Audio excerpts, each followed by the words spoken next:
Chapter 1. The Question. The mess hall of the Interstellar Tactical Academy hummed with 1,000 layered sounds.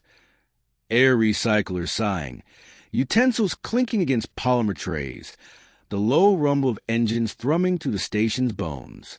Transparent walls framed the cityscape of Prime, its towers glowing in shades of violet and green, neon veins pulsing across a skyline of alien geometry. To Elara Veyne, the lone human cadet in a sea of scales, feathers, and crystalline skin, the city felt both magnificent and suffocating. She sat alone at the edge of a long metallic table, picking at a nutrient square that tasted vaguely of copper. Across from her, 3 alien cadets, her unofficial rivals, watched with expressions that shimmered in the glow of overhead lights. Galactic, a reptilian strategist with mottled emerald scales, leaned forward. His breath smelled of acrid spice, nostrils flaring as if to scent fear. Beside him sat Neriel, a crystalline being whose body refracted the light into cold prisms. Her voice, when it came, was like wind over glass. Perched at the end, wings tucked tight, was Sorrow, an avian cadet with obsidian feathers and eyes that missed nothing. "You humans," Galactic rumbled, claws tapping against the table in a slow rhythm. "You improvise too much. War is not improvisation, it is calculation." Neriel's crystal facets pulsed faintly, catching Elara's tired reflection. Efficiency leaves no room for sentiment. The exam tomorrow measures survival, not sympathy. Sorrow tilted his head, black eyes sharp. Then he asked the question that would ripple across the night. "Before battle, what do you prefer, casualties or notes?" The hall quieted. Even distant cadets turned slightly, antennae and tendrils twitching. The question was part riddle, part challenge, a common test of philosophy among the Academy's elite. Elara's fork stilled halfway to her mouth. She felt the engines thrumming beneath her boots, grounding her, reminding her she was still flesh and blood in a world of sharpened crystal and cold equations.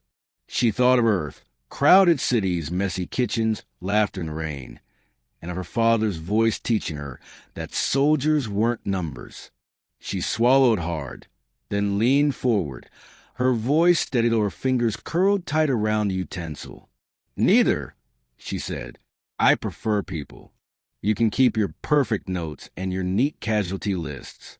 I'll take living soldiers who know someone has their back." For a breathless moment, no one spoke. Galactic's scales shivered with irritation. Neriel's crystalline body dimmed, and Sorrow's feathers rustled in quiet surprise. The hum of the mess hall resumed, but something had shifted. They expected a joke, a concession, a human's awkward attempt to fit in. Instead, she had drawn a line with nothing but words. And as she rose from the table, tray in hand, Elara realized her answer wasn't just defiance. It was a promise, one that would either make her commander or break her on the battlefield tomorrow. Chapter 2. Blood and Holograms. The simulation chambers loomed like cathedrals of steel and light. Dozens of cadets filed in, their footsteps echoing against polished metal floors as doors hissed shut behind them. The air smelled faintly of ozone and sterilizing mist. Suspended above, holographic projectors pulsed like watchful eyes, waiting to weave tomorrow's wars. Elara tightened the collar of her academy uniform, feeling the fabric cling with static as she stepped into her assigned pod. The chamber sealed around her with a whisper. A heartbeat later, gravity vanished, her stomach lurching as the pod engaged. A wash of pale blue light swallowed her vision, and the battlefield unfolded. She stood or floated on a fractured cityscape carved from holograms and force fields. Ruined towers leaned like broken bones against a crimson sky, while distant explosions rattled the ground beneath boots she didn't actually wear. Her wrist display flickered to life, showing the iconography of her squad. A half-dozen AI-driven soldiers awaiting orders. Their eyes glowed faintly, awaiting command. Elara Veyne, human cadet. Command protocols engaged. A metallic voice confirmed. Across the ravaged streets, she could see the other cadets' projections moving. Zalek's reptilian troops advanced in flawless wedge formation. Neriel's crystalline units shifted as one, flowed like a prism refracting light. Sorrow's avians scattered into the ruined sky, dive-bombing with ruthless precision. Every motion was cold, mathematical, rehearsed. Elara's throat tightened. She had no centuries of doctrine to rely on, no cultural memory of ritualized war, just instinct, training drills, and a messy human drive to survive. "All right," she muttered, drawing a breath. "Let's try something different." Instead of forming rigid lines, she ordered her squad into staggered cover, using the environment like a puzzle. Rubble piles became choke points, collapsed bridges became traps, shattered windows became sniper nests. Her soldiers moved erratically, unpredictably. A voice crackled to the comms. "Zalek, smug even in simulation. Your units scatter like prey. You will bleed casualties first." Elara ignored him, fingers flying over her wrist display. She programmed false signals, misdirecting enemy scanners with ghost pings of non-existent troops. One of her AI soldiers, exposed as bait, ducked into a narrow alley just as Sorrow's dive squad plummeted, talons slicing air. They hit the ambush zone. Explosive charges detonated, sending shards of simulated concrete raining down. Her pulse spiked, sweat beading along her brow, though none of this was real. The holographic flames licked hot. The cries of damaged AI filled her ears like echoes of real soldiers. Her squad cheered in synthetic voices. Tactical advantage achieved. Elara exhaled shakily, gripping the display tighter. No, tactical adaptability. Remember that word. For the first time, she caught a flicker of doubt in her rivals' maneuvers. Their clean notes were meeting her messy improvisation, and the battlefield had just started to tilt. Chapter 3. The Fractured Alliance. The battlefield shuddered. At first, Elara thought it was part of the program, a scripted quake to force new tactics. But then the crimson sky of the simulation flickered, glitching into raw grids of blue wireframe. The ruined towers bent unnaturally, stuttering between shapes. A high-pitched hum built in her earpiece, sharp enough to make her grit her teeth. System error. The AI voice intoned flatly. Containment protocols failing. Her squad flickered, faces blurring. Then came the roar. From the broken skyline, drones poured in sleek, insectal machines that weren't part of any known exam. Their eyes glowed sickly green instead of the Academy's sterile blue, and their weapons sparked with unregulated plasma fire. The first volley sighed through Neriel's crystalline formations, shattering 2 AI soldiers into shards of light. "This isn't simulation code." Neriel's voice rang across the comms, brittle with disbelief. "These are rogue combat routines."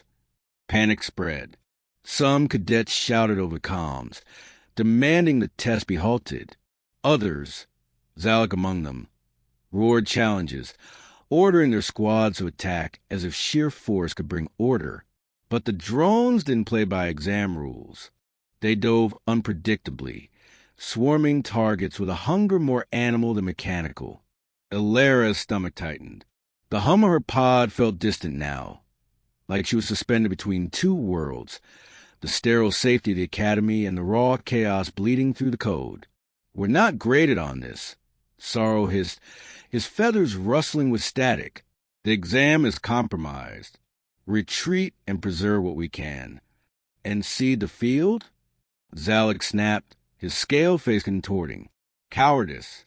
Better to hold ground and crush them." The crystalline cadet's voice cut sharp as glass. "Sacrifice is efficient. Let weaker units draw fire." Elara's pulse spiked. She could hear the screams of her AI soldiers, programmed, yes, but chillingly human in tone, as the drones ripped through cover. Her display blinked red warnings, her squad dwindling. Instinct screamed at her to act. Stop, she barked into the comms. You're fighting each other while the real enemy's chewing us apart. There was a pause, fractured by plasma fire. Elara took it, her words tumbling raw and urgent. Listen, I don't care about your doctrines, your neat formations, your sacred sacrifice. None of it matters if we all die here. We're stronger together. We adapt, we improvise, we survive. That's the only way this works. Silence. Then, grudgingly, Sorrow spoke.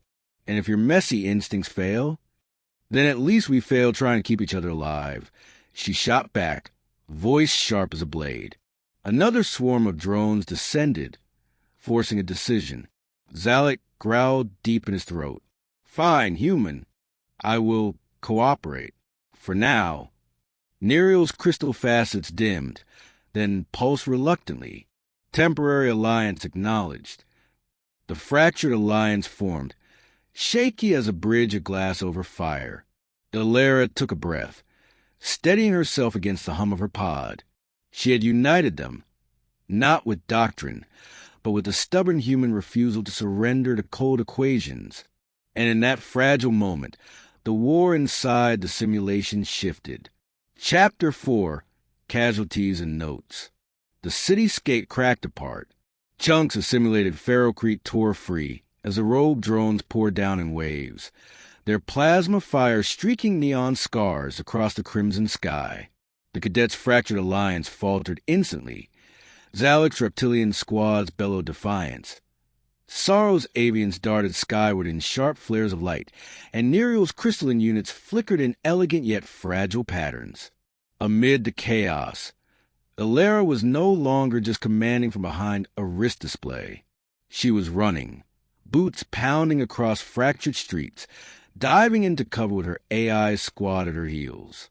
The pod fed every motion directly into her muscles. Her lungs burned, her pulse hammered, sweat stung her eyes. The exam had dissolved into something more brutal than grades. Survival. Cover left, she shouted, dragging one soldier behind a collapsed archway just as plasma bolts sizzled past. The holographic soldier's programmed face looked up at her, pained but trusting. Trusting. Zalek's voice cut through the comms, jagged with fury. Your stragglers slow us down, human. Leave them. Elara's jaw clenched. She watched one of her soldiers, limping, lagging behind, nearly cut down as a drone swooped low. Every instinct screamed for her to run ahead, preserve the rest. But then she remembered Sorrow's cold question, the one that had haunted her since last night. Do you prefer casualties or notes? Her answer hadn't been philosophy. It had been a promise. Not leaving anyone, she growled. She vaulted from cover, charging toward the exposed soldier. Plasma fire carved lines in the dirt, heat licking her skin. But she pressed forward, hurling herself into the path and dragging him down just as the drone's talons slashed air above. Her wrist display screamed warnings, squad cohesion compromised, mission efficiency plummeting. Efficiency, she spat, breathing hard as she hauled the soldier back. Tell that to the ones who don't make it home. And then something shifted. Her defiance wasn't just reckless, it was contagious. Sorrow's avian unit swooped lower, shielding her flank. Your gamble is foolish, human, he hissed, but his squad moved to protect her retreat. Neriel's crystalline units, usually rigid as glass statues, flexed into a shielding formation to buy them seconds. Even Zalek, snarling curses, redirected fire to cover her escape. Together, the Alliance fought, not like machines bound to equations, but like comrades bound by necessity. When the last drone exploded in a flash of corrupted code, the battlefield fell eerily silent. Smoke, synthetic but chokingly real, hung in the air. Elara slumped against a broken archway, chest heaving, uniform scorched. Her squad, every last one of them, still stood. And for the first time, she realized the exam wasn't about tactics at all. It was about philosophy, about leadership. about whether lives were notes to be recorded or promises to be kept. She had chosen, and the galaxy had noticed. Chapter 5, The Debrief. The simulation ended with a blinding surge of light. The cityscape fractured into shards of wireframe. The ground dissolved beneath Elara's boots, and the drone's last shriek cut into silence. Gravity seized her again as the pod's restraints unlocked with sharp hiss. She stumbled out into the debriefing hall, lungs burning as though she had truly run through fire. The chamber was vast, walls of brushed steel glowing faintly with embedded stars. Cadets filed in, their faces pale or defiant, feathers ruffled, scales scorched, crystal facets dimmed. The hum of the station's engines pressed at the edges of hearing, steady and judgmental. Above them, instructors perched on a raised platform, admirals, scholars, war strategists from half a dozen species, their eyes glowing with data stream reflections. "Begin debrief," intoned the lead instructor, a towering Elara with skin like carved obsidian. His voice rolled like thunder in the sterile air. Hollow feeds ignited around the chamber, replaying fragments of the exam. Zalek's flawless wedge disintegrating under drone fire. Neriel's crystalline soldiers fracturing into light. Sorrow's avian formations breaking mid-dive. And finally, Elara's reckless sprint to pull a single limping soldier from the jaws of death. Analysis, the Elara commanded. "Human sentiment undermines efficiency," Neriel said first, her tone brittle but unbroken. Her decision endangered the mission parameters. Sacrifice would have preserved order. Zalek hissed, tail lashing. She risked everything for one unit. That is not strategy. That is weakness. Sorrow's feathers rustled uneasily. His voice was quieter. And yet, without her, none of us would have survived. Murmurs spread through the chamber, alien cadets exchanging uneasy glances. The hollow feed replayed Elara dragging the soldier, drones swarming in, and then the alliance shifting, Avens shielding, crystals flexing, reptilians firing cover. Their survival had flowed outward from one impossible decision. Elara stood at the center, sweat dry on her skin, heart pounding louder than the hum of engines. She forced herself not to fidget under the weight of so many alien gazes. The Elara leaned forward, eyes like dark suns. "Cadet Veyne, explain." Her throat felt dry, but her voice came steady. "I didn't make a tactical mistake. I made a choice. Soldiers aren't notes in a ledger or numbers on a screen. They're lives. If leadership means letting them die to keep equations tidy, then leadership is meaningless." A pause stretched long and heavy. She could hear her own breath, could feel the cold steel floor through her boots. Then the Elara gave a slow nod, carved face unreadable. "The others calculated victories. You created loyalty. That is uniquely human." The chamber filled with whispers. Some alien cadets looked outraged, others thoughtful. But in the silence of her own chest, Elara felt something stir. Vindication, yes, but also responsibility. Because the question, casualties or notes, was no longer philosophy. It was a standard, one she had just set for herself in front of the galaxy. Chapter 6, Beyond the Exam. The cadets were dismissed in a scatter of footsteps and murmured voices, their silhouettes breaking against the starfield projected along the debriefing hall's walls. Some glared at Elara as if she had stolen honor from them. Others, quieter, lingered with looks of unease, no longer seeing her as an oddity, but as something more dangerous. An example. Elara stayed behind, her pulse still echoing in her ears. She stared at the transparent viewport on the far wall, where the galaxy stretched vast and unknowable, nebulae burning like bruises across black infinity. For the first time since she'd left Earth, the stars didn't feel like walls. They felt like doors. Bootsteps approached. She turned to see Admiral Kalen, the Elara who had presided over the debrief. His skin shimmered obsidian under the hall's cold light, eyes burning with a contained fire. "You unsettled them," he said. His voice was calm, but it rumbled like an undercurrent of tectonic plates. Elara straightened, bracing for reprimand. "Then I did my job." Kalen's lips curved, not quite a smile, but close. "Perhaps you did. We have an opportunity. The Academy will not dismiss your methods, not after today. Too many eyes witnessed your human gamble." He folded his arms. "You are being considered for a joint species task force. Command, not as reward, but as trial." Her heart stuttered. "Command? You question our oldest doctrines. That makes you either a liability or the beginning of something new. We intend to find out which." The weight of it pressed on her chest. Command meant more than tactics. It meant lives, trust, the very philosophy she had spoken aloud when her voice had been shaking. A shadow fell across her. Sorrow, the avian cadet, stood nearby, wings tucked but eyes steady. "Human," he said softly, "your recklessness was contagious. My unit followed you when I doubted myself. I would follow again." His feathers rippled once, a gesture that felt almost like a bow. Behind him, even Zalek lingered, scales shimmering faintly. His mouth curled in a snarl, but it wasn't pure hatred. "You are chaos-given flesh human, but defective." Neriel's crystal facets pulsed dimly. She said nothing, only inclined her head, as though acknowledging that order might sometimes bend to something illogical, messy, human. Elara turned back to the viewport.